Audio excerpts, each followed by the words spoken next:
नमस्कार, आप देख रहे हैं जनता जागृति न्यूज़। अभी हमारे साथ इस वक्त वो लड़की है जो पूरे सारण में नाम रोशन कर रही है। बीपीएससी का रिजल्ट हुआ है, उनमें इनका चयन हुआ है। आगे की जानकारी हम इन्हीं से जानने का प्रयास करेंगे। आपका नाम क्या हुआ? मेरा नाम जूही कुमारी है। जूही कुमारी का बहुत बहुत स्वागत है हमारे यूट्यूब चैनल में। Thank you. आपका रैंक कितना आया बीपीएससी में रिजल्ट हुआ है तो? मेरा रैंक 307 है। 307 है। आप किस प्रकार से तैयारी की हैं? मैंने सेल्फ स्टडी की है और बीपीएससी के सिलेबस के अकॉर्डिंग मैंने किया है। ये मेरा चौथा प्रयास था जिसमें मैं सफल हुई हूँ। बताइए, बारंबार प्रयास की उसके बाद सफलता हासिल हुआ, और तो हमको तो लगता है कि जब आप असफल हुई होंगी तो घर के लोग दबाव दिए होंगे कि शादी कर लो। परिवार से कोई दबाव नहीं था, सोसाइटी से दबाव था। परिवार ने फुल सपोर्ट किया है। असफल हुई लेकिन पिता ने कभी दुख नहीं जताया कि तुम असफल हो गई। पिता ने हमेशा मनोबल बढ़ाने का काम किया है। यदि आप में चाहत है कुछ कर गुजरने का तो आप बारंबार प्रयास कीजिएगा। असफलता हासिल होगा मगर एक न एक दिन सफलता जरूर मिलेगा। आप किस प्रकार से, जैसे बोल रहे हैं कि बीपीएससी के अकॉर्डिंग अपना सिलेबस तैयार की पढ़ी, तो मतलब किस प्रकार से कौन कौन सा सब्जेक्ट ज़्यादा आप ध्यान दी, फोकस की? जैसे कि अगर पीटी के लिए देखें तो पीटी में फोकस किया, मैंने लूसेंट को फोकस किया है। और मेंस के लिए अगर देखें तो जीएस पेपर 1 और जीएस पेपर 2 होता है। जीएस पेपर 1 के लिए हिस्ट्री रिपीटेड क्वेश्चन होते हैं तो उसके नोट्स बनाए। करंट अफेयर्स के लिए विजन का मैगजीन देखा, एग्जाम हंटर चैनल देखा, ओनली एएस का चैनल देखा। और तीसरा स्टैटिक्स, उसके लिए बैंकिंग की जो बुक आती है वो मैंने डीआई के लिए किया। सेकेंड अगर जीएस पेपर 2 में देखें तो पॉलिटी के लिए मैंने लक्ष्मीकांत को यूज़ किया। और सेकेंड में इकोनॉमिक्स और ज्योग्राफी होता है, वो भी रिपीटेड होता है और बड़ा बड़ा टॉपिक होता है तो उसके भी मैंने नोट्स बनाए। और तीसरा साइंस टेक के भी मैंने नोट्स बनाए थे, जो भी करंट अफेयर्स से रिलेटेड चलते हैं वो। और रिपीटेड क्वेश्चन होते हैं कि बिहार में क्या बड़ा बड़ा टॉपिक में कैसे साइंस और टेक्नोलॉजी को यूज़ करें, ये मैं ध्यान में रख के चलती थी। और तीसरा था ये मेरा optional political science international relation. इसके लिए मैंने जो सुब्रा रंजन के नोट्स थे उसको मैंने हिंदी में कन्वर्ट करके, ट्रांसलेट करके उसका अपना नोट्स बनाया। इसके साथ कई यूट्यूब चैनल हैं तो उसका सहारा लिया। और लक्ष्मीकांत की जो बुक थी वो भी काफ़ी हेल्प की थी। यदि आपका सफलता का राज पूछा जाए तो एक शब्दों में कहा जाए तो यूट्यूब का ही देन है कि आप सफल हुई हैं। सब सफलता में तो सभी का हाथ है, लेकिन हाँ मोबाइल का जो यूज़ है वो मैंने बढ़िया तरीके से यूटिलाइज़ किया है। ऐसा नहीं है कि मोबाइल के दो तरीके से यूज हो सकते हैं, एक तो सकारात्मक दूसरा नकारात्मक, तो मैंने सकारात्मक तौर पे ही इसको यूज़ किया है। जब रिजल्ट आया तो पूरे घर में खुशी का माहौल होगा? बहुत बहुत खुशी का माहौल था। हम लोग 10 बजे तक रिजल्ट आया, तब तक हम लोग रात भर जगे ही थे, सोए नहीं खुशी के चलते। अभी तो कितना लोगों को आप इंटरव्यू दे चुकी हैं? मतलब कोई आया था? मीडिया कवरेज लगभग 10 लोगों से ज़्यादा हो गए हैं। हाँ। और आपके साथ कौन है? ये मेरे बड़े भैया हैं और मेरी सफलता का सबसे बड़ा श्रेय इन्हीं को जाता है, क्योंकि इन्होंने ही मुझे वो रास्ता दिखाया है जहाँ आज मैं यहाँ हूँ। तो सर आप नज़दीक चले गए यहाँ पे। आपका नाम क्या हुआ? मेरा नाम पंकज कुमार गुप्ता हुआ।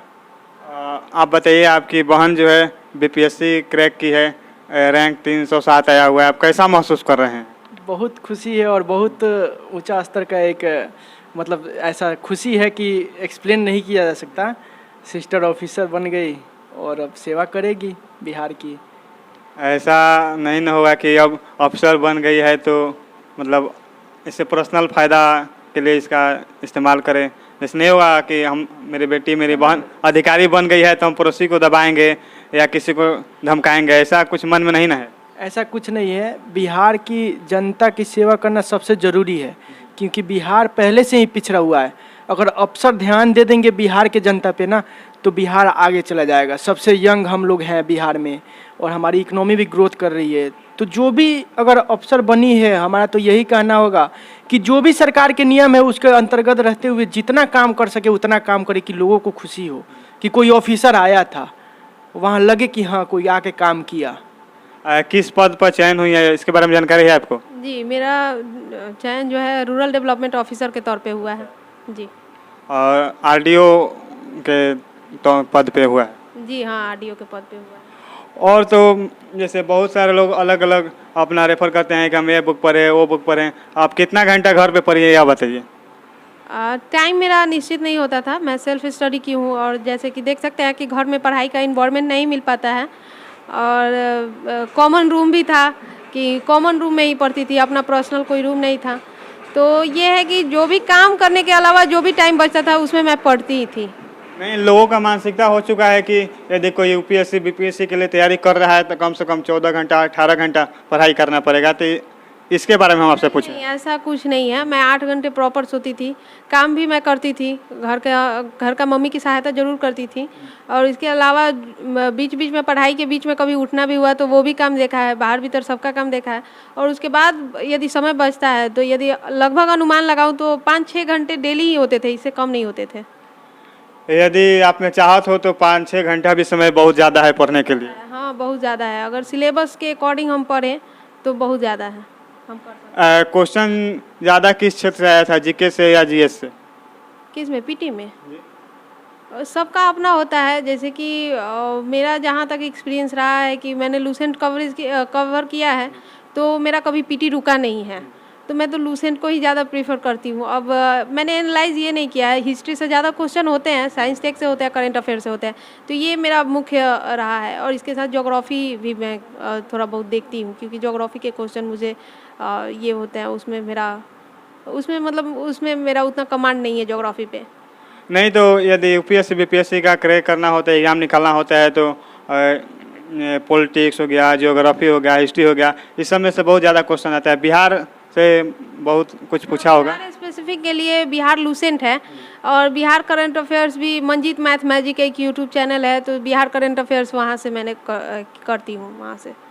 और एग्ज़ाम हंटर एक चैनल है, वहाँ से तो बहुत हेल्प मिला। एग्ज़ाम हंटर चैनल से बिहार स्पेसिफिक यदि करना है तो एग्ज़ाम हंटर का बहुत हेल्प मिला है। मेंस में भी इनकी जो टेस्ट सीरीज़ थी वो काफ़ी हेल्पफुल रही थी, कैसे टाइम को मैनेज करें और क्वालिटी क्या दें, कैसे नोट्स बनाएं, किस तरह से डाटा डायग्राम दें, और सबसे इम्पॉर्टेंट ये हो जाता है कि हमें क्या लिखना है क्या नहीं लिखना है, वो सब टेस्ट सीरीज़ से मिला। और एग्ज़ाम हंटर का मैंने टेस्ट सीरीज़ ज्वाइन किया था, लगभग 180 रुपये में उन्होंने 18 टेस्ट सीरीज़ दिए थे। इसका सबसे बड़ा फ़ायदा मुझे हुआ कि मतलब कि इतना सस्ते में इतना अच्छा कंटेंट देना और इतना अच्छा मतलब कि गाइडेंस प्रोवाइड करना, ये बहुत हेल्पफुल रहा है मेरे लिए। हमको लग रहा है कि जब 180 रुपया आप दाम सुनी होंगी, प्राइस सुनी होंगी, तो आपको नहीं लगा होगा कि हमारे लिए यूजफुल होगा, ऐसा महसूस हुआ कि नहीं?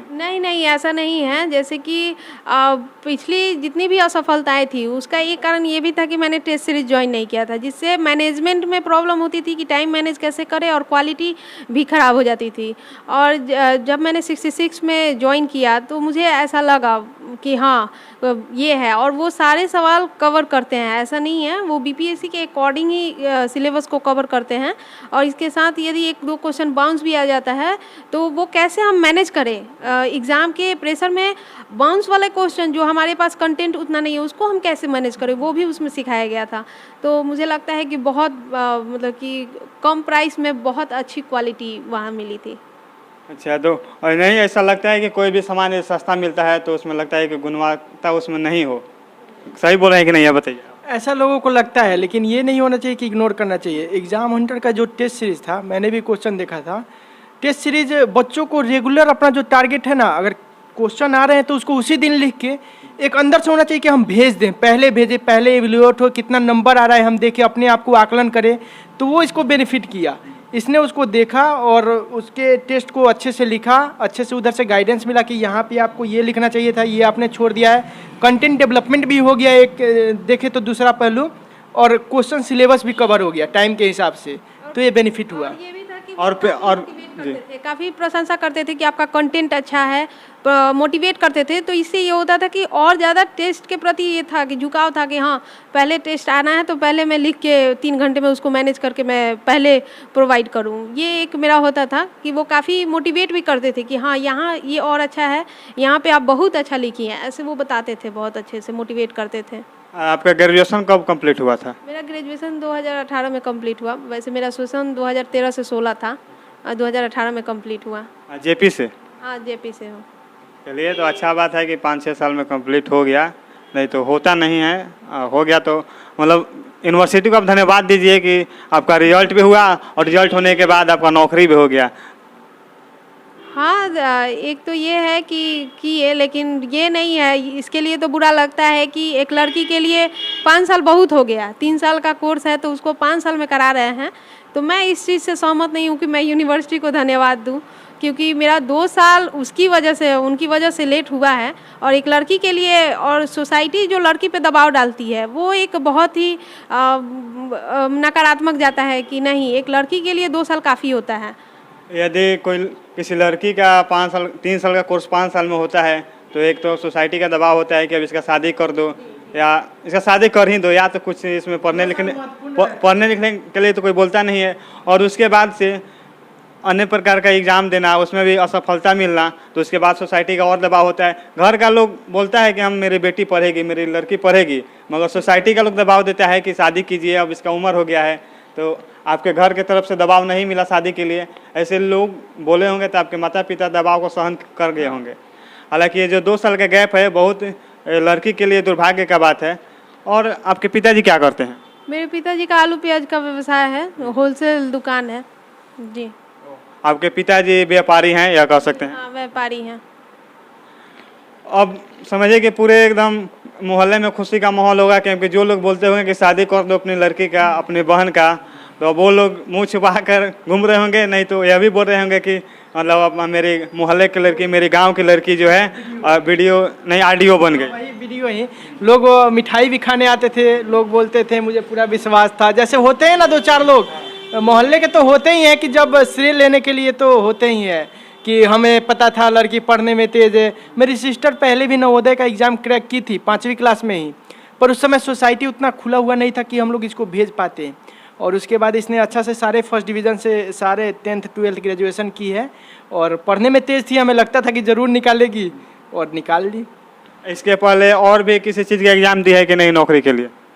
बीपीएससी का मेन फोकस रहा है, और बीपीएससी ज़्यादा फोकस करी हूँ इधर। नहीं, जैसे बीपीएससी का आप एग्ज़ाम दी, तो इसके पहले और भी दरोगा का या अन्य अन्य प्रकार के? दरोगा में मेरा मेंस तक हो जाता था, लेकिन मेरी हाइट कम थी, इसलिए मैं फिजिकल नहीं दे पाई हूँ। 2 सेंटीमीटर हाइट कम, 2 सेंटीमीटर मेरी हाइट कम है, और इसीलिए ये भी है कि मैंने डीएसपी के लिए अपनी प्रीफ्रेंस नहीं भरी थी। तो अब तो पूरा खुशी का माहौल होगा, क्योंकि उसमें हाइट नहीं था। इस समय तो यूपीएससी बीपीएससी में हाइट का कोई इशू नहीं होता है। जी हाँ, ये इसलिए मैं स्पेशली बीपीएससी पे फोकस कर रही थी, और सोसाइटी को सर्व करूँ, ये मेरा एक विज़न था कि हाँ, सोसाइटी को सर्व करना है। आप कितने दिन में ज्वाइनिंग कर लीजिएगा, इसके बारे में कोई जानकारी है आपको? उतनी तो जानकारी नहीं है, लेकिन इस प्रोसेस में अभी टाइम लगेगा 2-3 मंथ। और चलिए, हमारे तरफ से इनको और बहुत बहुत धन्यवाद कि जल्द से जल्द अपना ज्वाइनिंग करें और यहाँ पे अधिकारी बनकर आएँ, और हम लोग भी आएंगे, ताकि अधिकारी बनेंगे उसके बाद ही हम मिठाई खाने के लिए आएंगे। खिलाइएगा कि नहीं? जी हाँ, थैंक यू, बहुत खिलाएंगे, कहीं नहीं, आइएगा ज़रूर। देखिए, सारण की बिटिया नाम कर रही है। हाल ही में मरहौरा से 2 लड़की दरोगा बनी है, एक आटा का, एक ढेनकी का। और यह लड़की मरहौरा में कौन सा जगह पड़ता है? ये मरहौरा साधु शरण नगर, मरहौरा खुर्द भी बोला जाता है इसको। अखिलेश्वरी हॉस्पिटल बगल में ही है, तो लैंडमार्क हो गया अखिलेश्वरी हॉस्पिटल। आयुष्मान भारत से जुड़ा हुआ है, आँख और दांत का ऑपरेशन होते हैं, तो लैंडमार्क ये हो गया। और ये मरहौरा खुर्द में आता है, सब्जी मार्केट के पास, वार्ड नंबर 15। लोकेशन इन्होंने बता दिया। और ये लड़की क्या आरडीओ में ज्वाइनिंग हुआ है, आरडीओ का एग्ज़ाम, आरडीओ ज्वाइनिंग की है।